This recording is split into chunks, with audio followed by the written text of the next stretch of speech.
नमस्कार सांग मैंने जय जगन्नाथ। आज वीडियो को मु आपण मानक स्वागत जनाऊँगी। आज आम बनइबा सुजी चकुली।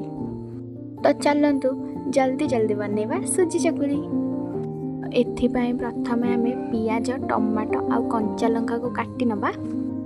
आलू आउ गाजर को भलसे ग्रेस करदबा ना आपण माने छोट छोट करी काटी भी नहीं पारे किंतु मु एटी ग्रेस कर नहीं।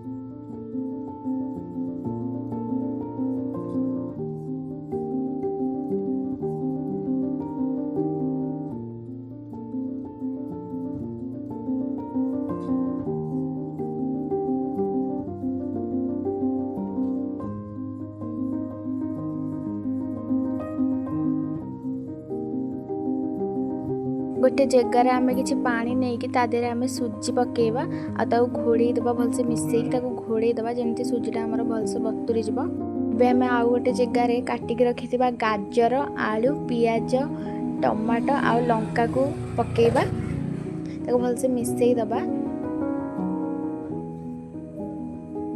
एबे काटिक रखि धनिया पत्र को पकेवा। एथिरे स्वाद अनुसार लूण पकेवा। गोटे चामच हलदी गुंडा चिकेन मसला लंका गुंडा को पकेकी भल से सब मिसई दबा। जो सुजी को बतुरे रखी से सीजा आलू देकी ताको भल से ग्राइंडिंग करके नहीं आसवा। आपनक बैटरटा जदि बहलिया हो जाइए अल्प पानी भी दे पारे।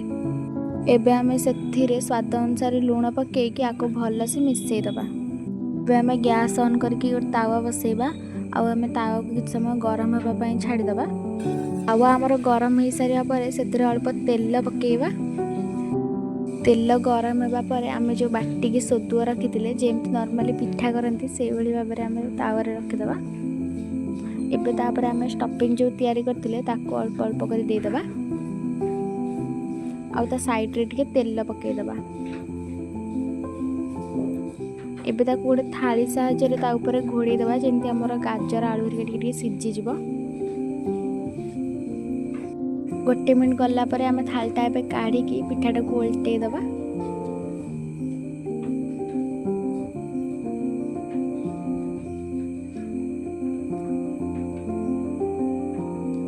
एबे आम पिठाटा को पुणी उल्टे दबा। एबे आमर पिठाटा पूरा हो जाइए। एबे आम काढ़ी दबा। ए भलिया प्रोसेस रे आम बाकी तक पिठा भी एमती तैयारी कर दबा। तो एबे हमर सहज उपाय सुजी चकुली रेडी हो गला।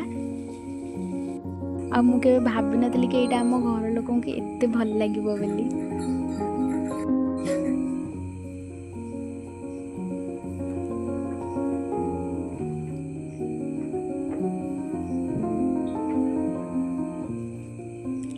और जीवा आगुरी वीडियोटी जदि भल लगी थाए ताले please like share and subscribe करने को जमा भी भूलिबेनी।